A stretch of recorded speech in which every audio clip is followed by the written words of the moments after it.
All right. Reviewing reviews part two. Basically, is what we're doing. We're going to do Miss Peregrine's Home for Peculiar Children. I read that in 2024. Haven't done a review really, so now's my opportunity. And I think a lot of the reviews are very interesting. We're going to start off by just looking at generally the statistics here. So we go to Google and real quick, you'll see that it's got a 4.7 rating. And I don't know if I agree with that. I think that's a little high, but I don't hate that it's rated high either. As much as some reviews that you're going to see in a second, they would probably hate that it's rated this high. And then we got here Goodreads 3.92. That's closer to what I would rate it, maybe a 3.5. And as you can see, predominantly we got um, almost the exact number for 5 and 4 stars, and then quite a few people on 3 stars, and then just less and less people. But all right, what I'm going to do is read my favorite reviews, and then I will end the video showing you the reviews I agree with the least. The positive review I agree with the least, and the negative review I agree with the least. And honestly, that's something I want to do with every video, but it was hard for this one because every positive review had a good point, and every negative review had a good point. So honestly, it just comes down to what your personal experience was with this book at the time. So we're gonna see right here, for example, this Emily May said that one of her favorite things to do is to look through pictures in books. And that's really big when you go into this book, into this trilogy, is the pictures. Miss Peregrine's Home for Peculiar Children. So one of the things that people are saying is that they either liked or didn't like the fact that this book basically started with the pictures, and then the plot was built around this collection of pictures that Riggs, the author, had collected. So that's what she's talking about. But basically, she likes to tell stories in her mind with those pictures. Okay, that's pretty cool. That's neat. Um, so we get to Miss Peregrine's Home for Peculiar Children. In her opinion, this story, for me, she says, feels completely disjointed and messy. Now, me personally, I am not the greatest book reader of all time. I've only recently, in the past half a decade, maybe 3 years even, pretty recently, been very big on reading. I didn't really grow up huge on reading. So that just means, I don't know, maybe in comparison to other readers, my vocabulary is just less. My attention span for books is might be less. I don't know. I'm just assuming that it's harder for me to get into books. So the fact that I was able to get into it and enjoy it, I'm actually reading the sequel right now. I disagree for one with the fact that it's disjointed and messy because I I could say that I'm an amateur reader. I'm a beginner in that sense, and I was able to follow it just fine. So, it is evidently framed around this marvelous collection of creepy vintage photographs. That's true. Um, what can I say? I didn't feel it forced. I do find many reviews that say they feel it forced. The fact that the photos came first, they can totally tell. Uh, who knows? You would have to go into this not having watched this video and not having known anything about the book, which is what I did. So I'm just telling you my experience. I went into this book knowing nothing. I just saw it on a list of popular books, clicked on the audiobook, and listened through it. And I also I like to listen to the audio while I'm reading the book. That way I'm using two senses and I just grasp it better. And so I looked at the pictures and I listened to the audio. I didn't feel it forced at all. I originally thought that these photos were made because of the book, and it wasn't until the end that I realized, oh no, the photos came first. So there's me personally, I disagree with the fact that it wasn't done well, but I can see now that I look at the reviews, now that I've read the book and I look at the reviews, I can see why they would say that. Okay, so the story is not smoothly incorporated. I would tend to disagree. I don't call it a 5 star story, but I don't think it calls for, what did she review it? 2 stars. Mm, maybe three. Three is probably the least I would go. Four is probably the highest I would go. So that's where I'm stuck at 3.5. Usually when I'm in the point fives, for Goodreads, since it doesn't have a point 0.5 structure, I'm just a little generous to the author. I just go and round it up. So I gave it a 4 stars. Okay, here's a weird image of a girl smoking a pipe. How can I make that part of the story? Oh, here's a creepy picture of some twins. How do I add that part in the book? Anyway, going on about the pictures, it's not scary at all. That is true. So anyway, goes on. If you want to read these full reviews, go ahead. I'm just noting the parts that grabbed my attention in these reviews. We don't have time to go through the thousands and thousands of reviews, and I want to cover a little more. So we're not going to read the full reviews, but that's something I might agree and disagree with. I agree with the fact that it's not scary at all. So if anybody ever markets it as horror, it's just not. It's quirky. It's maybe a little bit of suspense here and there, but enjoyable. By no means will it give you nightmares. And but I disagree with the photo part. I think it was fine, personally. Then here we get to another 2 star why do I keep want to say I keep saying interviews. Reviews. 2 star review. Let me tell you a secret, and this might be a spoiler. So here we go. We're gonna click on it. And this I kind of agree with. Uh, it's basically X-Men. Peculiar children, they have powers, and it's basically X-Men told in a quirky way, a little more suspense, I would say, than X-Men. Some people call it the middle school of X-Men. I don't know. I don't think it's written so that any middle school person could understand it, sure, but I don't think it's like dumb. Like I don't know how to explain myself. I think it's enjoyable. For elementary school kids, actually, is what the person said. I don't know. I don't know. There are some parts where I don't think are for elementary school kids, but in general, maybe. It's definitely written in a simplistic way where elementary school kids would be able to follow the story, understand it, get through it. Not like other books that I've read recently that are just packed with crazy vocabulary and not easy to follow.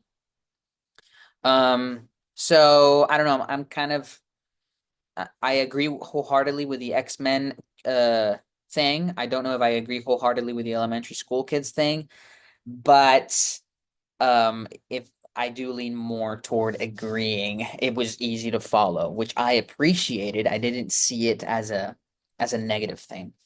So that's my review of this review. I give this 2 star reviews 4 stars, 3.5 stars, same as the book. Good job, Tatiana. Um, I don't know that it calls for 2 stars. Again, I will reiterate, but let's move on. And then we get to this guy. I agree with this guy. I also gave it 4 stars, so I wanted to see who else gave it 4 stars. Okay, Rick, let's see what you said. This book has been getting a lot of well-deserved attention for the way it incorporates unusual antique photographs into the narrative. And so, Rick, you would be the person I agree with the most out of the 3 reviews we've looked at when it comes to the photos. He goes on to explain the premise, and I guess I can just read that real quick in case anybody's not familiar. Jacob grew up on his grandfather's stories about his own childhood during World War II. So it's kind of historical fiction here, which I personally enjoy. I enjoy historical fiction very, very much when it comes to movies and books. Supposedly, his grandfather escaped the Holocaust by taking refuge on a Welsh island at an orphanage that catered to children with strange powers. The grandfather even has photos to prove it. But as Jacob grows up, he loses faith in his grandfather, and I think it's the story is told in such a way where that part is believable. The fact that he loses faith in his grandfather, and then it goes on to say that Jacob loses faith in himself, and that's just interesting the way the author tackled that. I didn't second guess it personally as I experienced the book for the first time. I thought it was told in a way easy to follow and believable.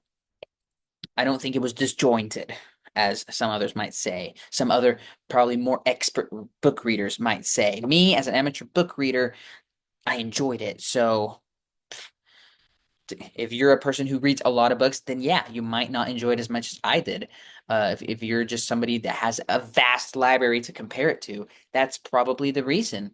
that some of these people that have thousands of reviews didn't enjoy it. So I don't know. I'm just speculating. Assumes the stories were fantasies, the photos were faked, but when a horrible and inexplicable tragedy occurs, Jacob has to reevaluate. Could those stories have been real? Could this island refuge still exist so many years later? And is it possible his grandfather's paranoia about monsters wasn't just paranoia? That's where it gets interesting. I do like stories with monsters. I'm just a sucker for underdogs taking on monsters. I like that. It's true that the character has some moments where he's not likable. I agree with those reviews.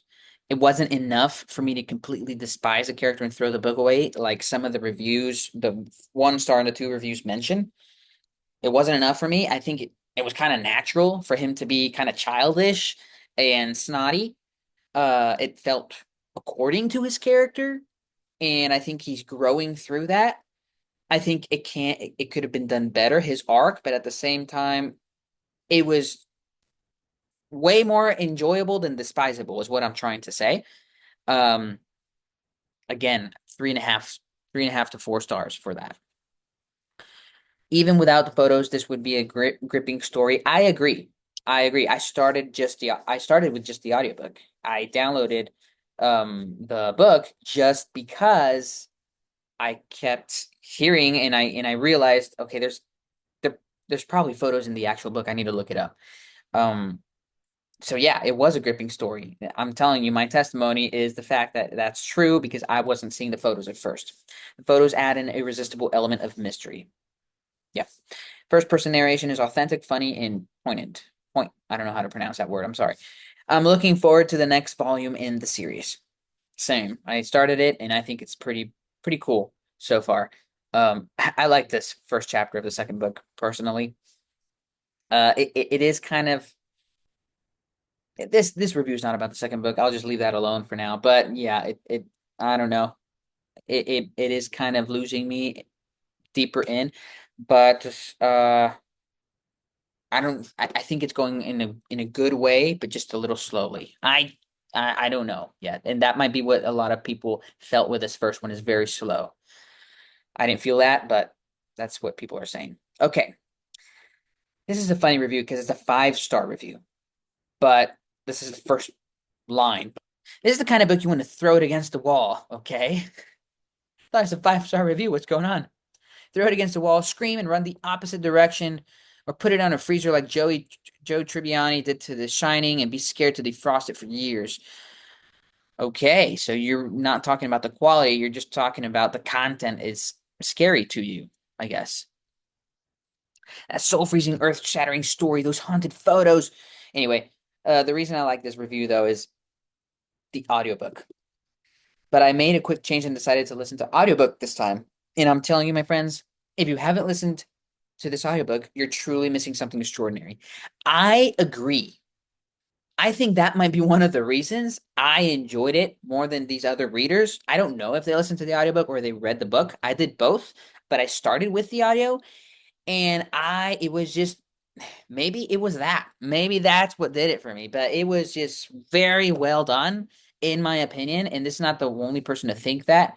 I believe, yeah, here you go. Audiobook and physical book, both. While I had no idea what I was missing, it's a wonderful audiobook made the difference for me. And that might be what made the difference for me as well. Um, it was gripping that way. Just the way he did the different voices. It got to the point where I knew before the author wrote who said something with the voice, I knew who was talking, and I was able to just completely dive into the imagination of the story, which brought it to life and made it realistic for me. And maybe that's why I'm enjoying some of these books that some people don't like. I'm enjoying it more than others because I'm using two senses instead of one. I'm using sight and I'm using, hearing. And it helps when the narrator does a good job. And I think the narrator did a marvelous job. Gives you chills, he makes you laugh, he pushes you out of your comfort zone and help you have so much fun. I agree with that. The rest of the review is kind of funny. I don't know if I agree with everything, but I wanted to point out the audiobook with this review. That's absolutely accurate. Now, before I go on to the reviews I agree with the most and I agree with the least, Obviously, the 5-star review I agree with the least, and the 1-star review I agree with the least, and then the one I identify myself more. I want to make an honorable mention of the movie. I don't know how it's 60 and 65. Like, I don't know how that happens. Maybe, you know what? I always made fun of book lovers who were like, oh, it's not like the book. I'm like, of course, as a filmmaker, well, aspiring filmmaker, it's never going to be like the book. The book can can add so many details, but as filmmakers you're limited. So I pity the poor filmmakers that have to make creative decisions when it's a story based on a book, because it's a lose-lose almost, because if you don't add enough of the book into the movie, you're going to get the whole book community in an uproar.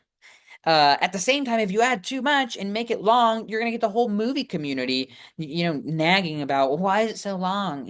Why is it so, it's boring," and I'm just gonna call it boring. So I don't envy filmmakers who go through that process of making a book into a movie, and I admire whoever does it well. In my opinion, this was not done well at all, but I might be turning into those book people that just don't even give it a chance. And that might be the issue. I should probably watch it with the mentality that it's its own project and not even think about the book. But honestly, it's just so hard. I watched the trailer and it was like, I don't know if I'm gonna like this. I put the movie on and I couldn't. I couldn't get through it. I would skip ahead because I want to get to the end of the movie, but there are some scenes where I'm just like, I can't do this. And so I skip ahead and then I encounter another scene that I just can't do this, and it was just like that the entire way. So honestly, it was, yeah, I did not enjoy it. I did not enjoy it whatsoever. Um, and I can almost, I'm willing to bet that the people who gave it high ratings um didn't read the books. I would say, like, Miss Peregrine is a return to form for Burton. Maybe, and that's why you liked it, because you're focused on Burton and not on the book. So that might be it. I don't know. Uh, what if X-Men directed by Tim Burton? It's funny how the movie people also agree with the book people when it comes to X-Men. And yeah, honestly, it really is true. So that just honorable mention of what's going on there on the movie side of things. I know this is more of a book video, but I would say watch the movie. Normally people will think, watch, read the book first. I would say in this case, if you want to give the movie a shot, watch it first if you haven't read the book, and then read the book. If you read the book, I don't think you're gonna like it. I just don't. Anyway, let's go to the reviews. I agree with the least. Honestly, I'm gonna be very frank. I couldn't find a positive review I agree with the least and a negative review that I agree with the least. Like, they all have valid points. Every one of the 5-star reviews and the 1-star reviews, I'm like, oh, you got a point. You got a valid point. I agree. So I'm being picky with these picks. Here's a positive review I agree with the least. Wow. Shong Abden Ersten Satan. Oh, wow. She said Satan. Hot Meek Dis. Okay, this is obviously a joke. I couldn't find one, so I just chose one I didn't understand. And then we go to the negative review I agree with the least, and we find these two. I kind of agree with them, but I'll explain why I agree with them the least. I got about halfway through before I decided to DNF this and call it a day. Honestly, I don't understand how people get halfway through a book and DNF something. Like, if you're halfway, it's because you were pretty into it. Like, if I'm not into a book, I don't get halfway. I don't know. That's me being picky, I guess. Trying to find something to talk about. I tried so hard to keep going, but it was so darn boring. I couldn't take it anymore. Okay, I don't know how you got 50% through then. I think it got interesting before the midway point, right? I don't know. It's been a few months that I haven't read it, so can't exactly remember when the specific catalysts happen. But anyway, I don't plan on picking it up again or continuing with the series. No thanks. So that's the one the negative review I agree with the least. I didn't find it boring personally. So that's what I disagree about it. I didn't find it boring. Then we get to Zoe. If the fact that okay, this is I agree with this, and at the same time I don't.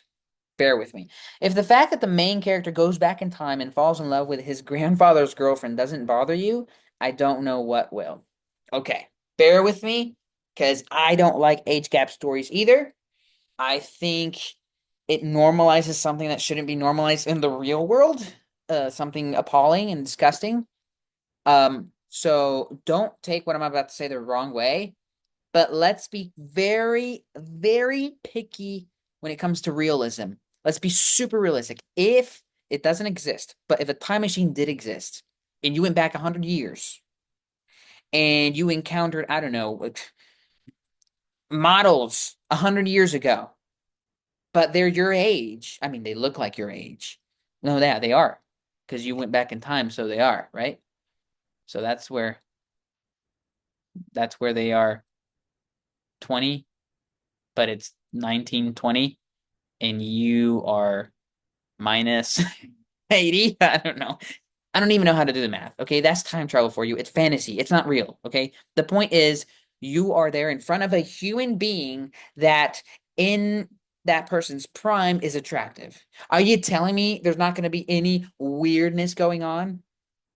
Just because it's written in a book, it makes it weird. But if you were actually getting to the time machine and went back 100 years and found a model, a supermodel, and you found her attractive, you would go, "Oh no, that's weird. Don't do that." I mean, that's literally what he does, and I think that was realistic. I don't love age gap stories. I'm telling you, I don't love that, but I think it's realistic. If you have a time machine, and it's just a person in a person in their prime is going to be attractive if they were attractive in their prime. It sounds redundant, but that's just how it works. So yeah, the creepy part isn't really that he finds her attractive. The creepy part is that it was the grandfather's girlfriend, or yeah, love attachment. So yeah, that's the weird part for sure. And we see the main character's inner conflict when he's like, oh man, don't look at her. Like, he's like, no, don't. Yeah, she's pretty, but oh my gosh, no. He even himself admits it's weird, but he has that inner conflict in his brain that okay, it's weird, but she's attractive. And I think that's realistic. I don't know if I would be brave enough to put it in a book of my own, but it doesn't mean all this to say I don't think that sole reason is enough to give it 1 star, Zoe. I mean, it might be creepy, it might be weird.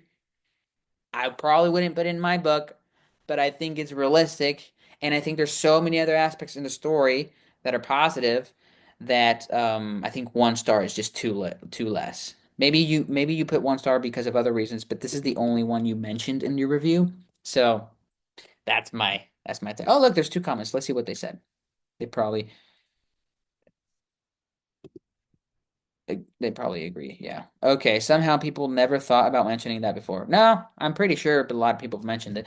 Not only does it bother me, but it also creeps me out. It's kind of synonymous. Definitely not going to read this. I mean, it might be because they weren't dating. She liked him, but nothing ever happened. I think she's referring between the girl and the grandfather. Again, yeah, I don't know if I would be brave enough to put it in my books. I don't love that. I'm not for it in real life whatsoever. I think those kind of people should, um, whoever's into that.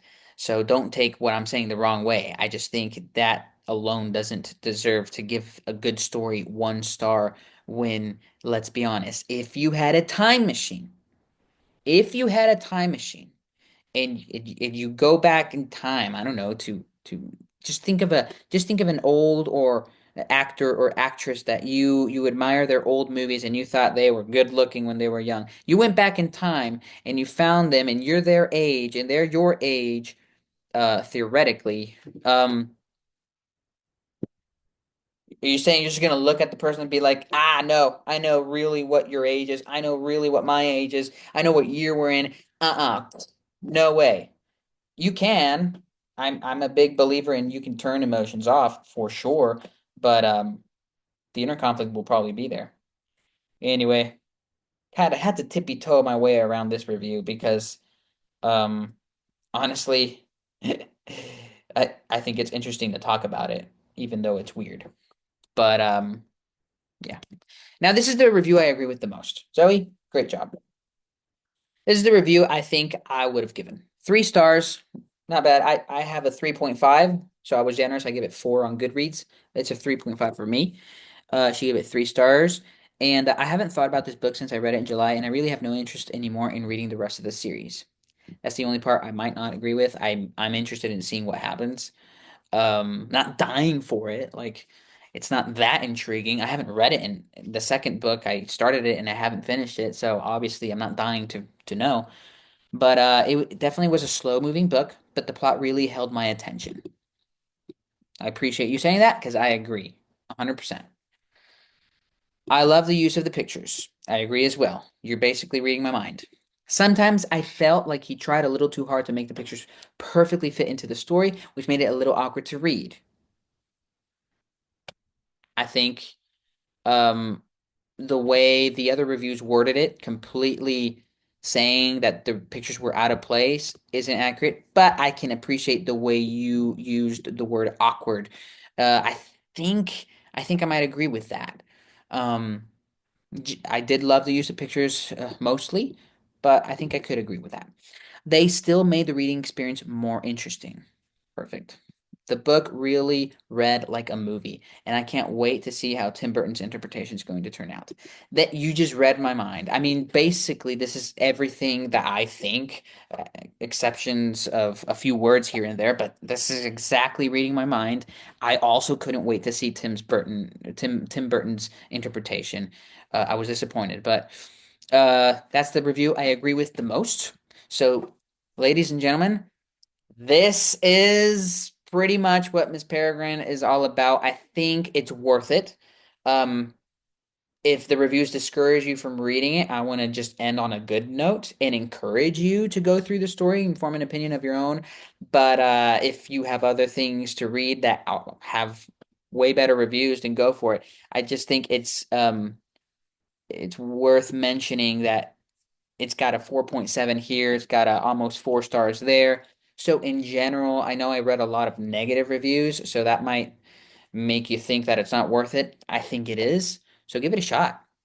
And if you find it totally boring or creepy, well, let me know in the comments why you think it's boring, why you think it's creepy, and be specific. I like when people are specific because too many people just say, "Ah, it's boring," and don't tell me like what part was boring, the plot, the character, you know. And I like those details because as a writer, it helps me also know what to look out for. And I think if other writers are reading these reviews, they can be like, okay, you know what, I got to be careful with this, with that, and just think of that.